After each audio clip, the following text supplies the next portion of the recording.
अनोखे रहस्य। कहां से आया सुदर्शन चक्र?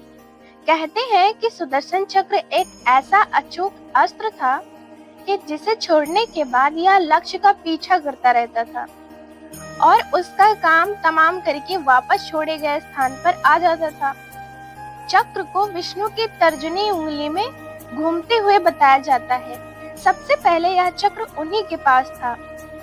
सिर्फ देवताओं के पास ही चक्र होते थे। चक्र सिर्फ उस मानव के ही प्राप्त होता था जिसे देवता लोग नियुक्त करते थे। पुराणों के अनुसार विभिन्न देवताओं के पास अपने अपने चक्र हुआ करते थे। सभी चक्र को अलग अलग क्षमता होती थी और सभी के चक्रों के नाम भी होते थे। महाभारत युद्ध में भगवान कृष्ण के पास सुदर्शन चक्र था। यह सुदर्शन चक्र कहां से आया था और चक्रों का जन्मदाता कौन था? किस देवता के पास कौन सा चक्र? चक्र को छोटा लेकिन सबसे अचूक अस्त्र माना जाता था। सभी देवी देवताओं के पास अपने अपने अलग अलग चक्र होते थे। उन सभी के अलग अलग नाम थे। शंकर जी के चक्र का नाम भवरेंदु, विष्णु जी के चक्र का नाम कांता चक्र और देवी का चक्र मृत्यु मंजरी के नाम से जाना जाता था। सुदर्शन चक्र का नाम भगवान कृष्ण के साथ अभिन्न रूप से जुड़ा हुआ है। कैसी थी सुदर्शन चक्र की शक्ति?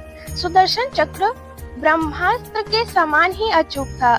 हालांकि यह ब्रह्मास्त्र की तरह विध्वंसक नहीं था, लेकिन इसका प्रयोग अति आवश्यक होने पर ही किया जाता रहा है, क्योंकि एक बार छोड़े जाने पर यह दुश्मन को खत्म करके ही दम लेता था। यह आयुध की खासियत थी कि इसे तेजी से हाथ से घुमाने पर या हवा के प्रभाव से मिलकर प्रचंड वेग से अग्नि प्रज्वलित कर दुश्मन को भस्म कर देता था। यह अत्यंत सुंदर, तीव्रगामी, तुरंत संचालित होने वाला एक भयानक अस्त्र था।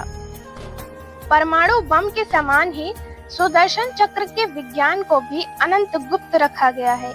गोपनीयता इसलिए रखी गई क्योंकि इस अमोघ अस्त्र की जानकारी देवताओं को छोड़ दूसरे को ना लग जाए, अन्यथा अयोग्य और गैर जिम्मेदार लोगों द्वारा इसका दुरुपयोग हो सकता है। कैसा था सुदर्शन चक्र?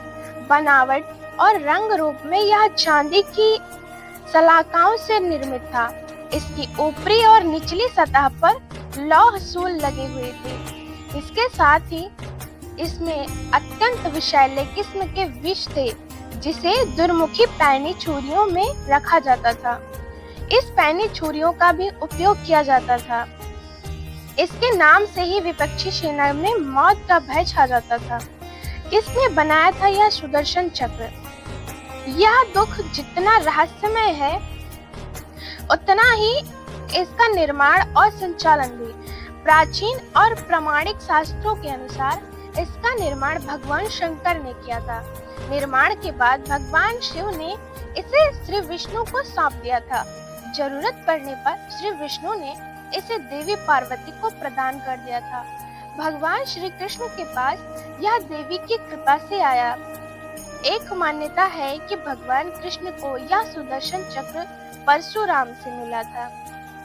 तो दोस्तों, इस वीडियो में बताई गई जानकारी पर आपकी क्या प्रतिक्रिया है, हमें कमेंट बॉक्स में बताइएगा। और अगर ये जानकारी अच्छी लगी है तो इस वीडियो को ज्यादा से ज्यादा शेयर करिएगा और हमारे चैनल को सब्सक्राइब करना बिल्कुल भी ना भूलिए। मिलते हैं ऐसी और नई रोचक जानकारियों के साथ।